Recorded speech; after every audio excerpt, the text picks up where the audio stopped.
नमस्कार, आप देख रहे हैं भारतीय न्यूज़ 24/7। मैं दिलीप पांडे।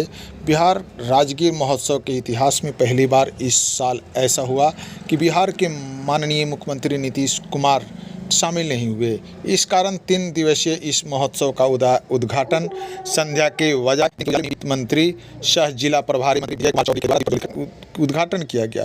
जो कोरोना काल को छोड़कर हर साल इस आयोजन संध्या के समय मुख्यमंत्री के द्वारा किया जाता था, जो इस बार ऐसा नहीं हुआ। हालांकि संध्या में मशहूर पारमर्श गायक गान शान आदि भी जलवा बिखरते रहते हैं। जहाँ पर राजगीर गेस्ट हाउस में 29 से 1 दिसंबर तक चलने वाली यह महोत्सव में ग्राम श्री मेला, पुस्तक मेला, कृषि मेला, व्यंजन मेला स्टॉल बनाया गया है। ग्राम श्री मेला का आयोजन झारखंड में किया गया है। प्रत्येक में 40 स्टॉल बनाए गए हैं। इसी तरह ग्राम श्री मेला में 200 स्टॉल बनाए गए हैं। अलग अलग विभागों के द्वारा प्रदर्शनी स्टॉल लगाए गए हैं। मनोरंजन से लेकर तरह तरह के साज सजा से पूरे परिसर को दिखाया है। वही स्कूली छात्रों के बीच कई तरह की प्रतियोगिता का आयोजन किया गया। जो 3 दिनों तक चलने वाले इस कार्यक्रम पहले दिन संध्या में ममता द्वारा नृत्य की भी प्रस्तुति की गई। वही मशहूर गायन की भी प्रस्तुति की गई।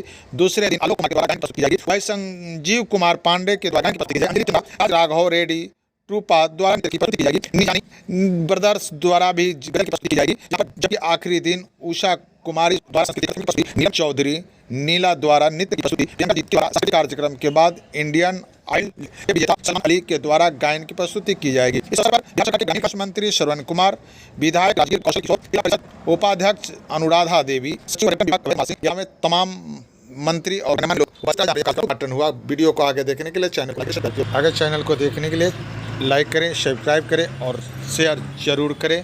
धन्यवाद।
ये महोत्सव व्यापक होता जा रहा है, बड़ा होता जा रहा है और अपनी लक्ष्य की तरफ लगातार बढ़ रहा है। महोत्सव होते हैं, उस महोत्सव में स्थानीय कलाकारों को और खास करके विद्यालय के बच्चों को भी इसमें प्रतिभागी बनाया जाए। उनके अंदर जो तासीर है, उनके अंदर जो कला है, उनके अंदर जो प्रतिभा है, उस प्रतिभा को भी आगे बढ़ाने की दिशा में काम करना चाहिए। और इस दिशा में काम हो रहा है। जहाँ जहाँ महोत्सव का आयोजन हो रहा है, स्थानीय कलाकारों को और खास करके जो हमारे आने वाला जो भविष्य है, जो हमारे बच्चे हैं, उनको भी इसमें शामिल करने का मौका बिहार के लोकप्रिय मुख्यमंत्री, हम सबों के नेता आदरणीय नीतीश कुमार जी ने दिया है। इसके लिए उनको कोटि कोटि धन्यवाद देते हैं। हमारे इस राजगीर में, इस बिहार में कोई क्षेत्र बचा हुआ नहीं है जहाँ वो सभी माहौल नहीं है। हर क्षेत्र में महोत्सव हो रहे हैं और राजगीर में भी महोत्सव हो रहे हैं। लेकिन राजगीर का जो महोत्सव है जो दिनों दिन काफी ऊंचाई पर, हम जिस दिशा में आगे बढ़ रहे थे उसमें कुछ रुकावट आई है, लेकिन हम सब लोग मिलकर के, बिहार के लोगों ने और बिहार की सरकार ने सब लोग मिलकर के कोरोना को परास्त किया। अब कोरोना के परास्त करने के बाद अब महोत्सव फिर से शुरू हो गया है। इसका आनंद हमारे बिहार के हर कोने में जो महोत्सव हो रहे हैं उसका आनंद उठाएंगे।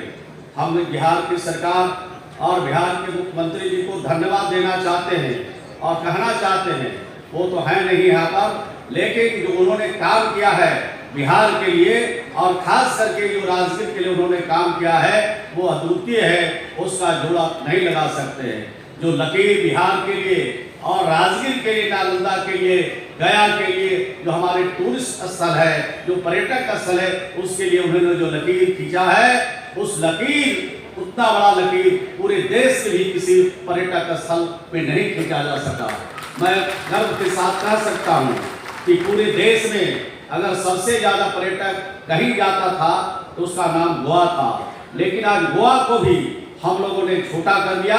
गोवा से भी ज्यादा पर्यटक आज हमारे बिहार में आ रहे हैं, बोधगया में आ रहे हैं, नालंदा में आ रहे हैं, राजगीर में आ रहे हैं, वैशाली में आ रहे हैं। दुनिया भर के पर्यटक यहाँ पर आते हैं इस स्थल को देखने के लिए भी और नमन करने के लिए भी आए।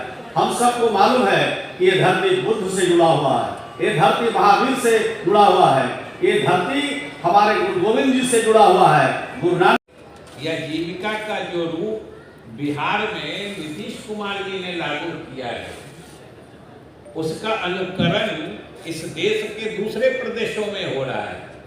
इसी का नाम थोड़ा सा मॉडिफाई, रूपांतरित करके आजीविका के नाम से दूसरे प्रदेशों में भी हो रहा है।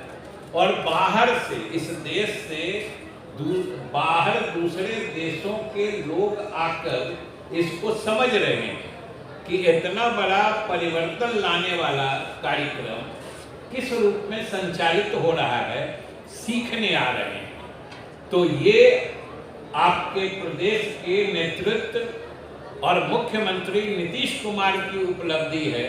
और भाई, हम लोग तो उत्तर बिहार समस्तीपुर जिले से आते हैं। उत्तर बिहार की बात तो छोड़ दीजिए, आज पूरा बिहार ऋणी है नालंदा जिले का, जिसने आप यहाँ से निकाल के एक नीतीश कुमार जैसा नेतृत्व पैदा किया जो आज बिहार को बदल रहा है। ये कितनी बड़ी बात है, आप जरा सोच के देखिए। वैसे तो नालंदा का इतिहास ही गौरवशाली रहा है। नालंदा और बिहार शरीफ और राजगृह कहलाता था। आज की बात थोड़े है, 2-2.5 हजार साल पूर्व से इसका इतिहास सभी को गौरवान्वित करने वाला रहा। उस समय जो मगध साम्राज्य था, जो पूरे देश में सबसे बड़ा साम्राज्य था पूरे देश में, उसकी राजधानी हुआ करती। पाटलिपुत्रा जाने से पहले यही राजधानी हुआ करती थी। और समझ लीजिए कि ये एक तरह से पूरे देश में भारत का जो सबसे बड़ा साम्राज्य या सबसे बड़ा राज्य था मगध, उसका मुख्यालय हुआ करता था। ये कितनी बड़ी बात है। और इस जगह की महानता तो समझिए उसी समय से चली आ रही है। और जगह में तो कुछ खासियत है ही। पहले से तो लोग इस जगह की खासियत को पहचानते रहे हैं, जानते रहे हैं, मानते रहे हैं। और तभी तो जो कह रहे थे, अभी कौशल जी भी कह रहे थे, श्रवण जी भी कह रहे थे, आप सोच के देखिए कि सभी धर्मों से जुड़े लोगों का तीर्थ स्थल है। कोई धर्म